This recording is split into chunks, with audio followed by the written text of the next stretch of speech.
On tonight's MAFS commitment ceremony, we said goodbye to yet another couple. But before we get into it, if you love my reviews, hit that follow button and let's do this every night together. Punchy Paul couldn't believe that Karina was upset with him, saying, the letter was only between Athena and I. I did not betray your trust, and now you're throwing it back in my face.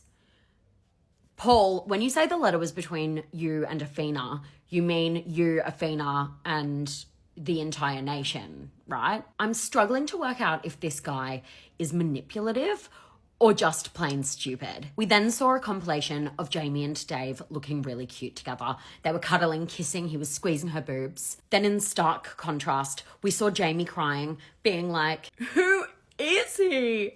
Jamie was like, I expect Dave to knock on that door and bring me flowers. He should be groveling like a little bitch. Today is day one of him proving himself to me. Then Dave shows up and he's like, you actually spoke to me pretty badly last night, Jamie. Jamie was like, I'm going to need you to stop doing what you're doing right now and realize how badly you've hurt me and own it. Don't fuck with me because my feelings are real and this isn't fair. Athena and Adrian were up first on the couch. Adrian was like, well, we actually worked out what was wrong in our relationship and we've actually started to ask each other questions and we are now in a much better place. The bar is in hell. They both chose to stay. Farquaad and Veronica were up next. Veronica said, I feel like Elliot is constantly baiting me. He always says things like, oh, you think you're pretty smart, don't you? I might say that something's blue and he might say that it's red. And then when we work out that it's actually blue, for example, instead of talking about the fact that it's blue, he starts saying that I can't control my emotions. And I feel blindsided by this nice guy you are around the group. Elliot said, I've literally never said that. And Veronica said, it's on camera. John steps in and says, well, what we do know is that someone is lying. Adrian pipes up and is like, yeah, well, Veronica, we thought that you were actually a pretty cool chick on the retreat, but then you come up here and say this stuff like this stuff, and then we struggle to believe you. I cannot bear to read any more subtitles. Please get off my screen. Farquaad said, it feels like she hates my guts. No one else speaks to me like this, and it's exhausting. Veronica said, I don't hate you, despite what you think, and I do try. So I'm sorry that you feel that way. Elliot said, yes, even you saying that makes me feel like you hate me. Elliot wrote leave, and then Veronica was like, well, we finally agree on something, because I wrote leave too. So bye, Farquaad and Veronica. What a ride that was, I'm still confused. Jackie and the Apprentice Warrior were up next. Ryan was like, that feedback letter was a character assassination. I feel attacked. She had a lot of things to say about gender roles, ego, and masculinity. She then asked how I'd feel about being a stay-at-home dad. Jackie goes, yeah, and you were insulted by the mere question. Ryan was like, there is so many other important things that I want to do with my life. More important than raising your own children? Okay. It's hilarious that he continues to out himself as such a terrible person. Ryan then said, I feel inadequate. He then starts crying, and for some reason, the couple chose to stay. TJ and Beth were up next. Beth was like, I'm wondering if TJ is attracted to me, and I'm starting to blame myself for the reason that we're not having sex. TJ said he was looking for a deeper emotional connection. Alessandra said, what have you done this week to make Beth feel more desired? TJ was like, well, I haven't made any moves in the bed.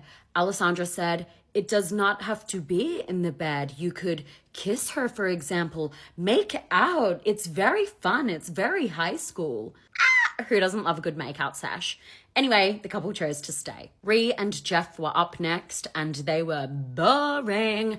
They chose to stay. Karina and Paul were up next. Paul was like, yeah, well, feedback week did not go as planned. In my letter, I wrote down that Karina can be quite a bit of a snob and quite judgy. And when I said that I know Afina because I dated her sister, she said, I can't believe that you would go for someone of that caliber.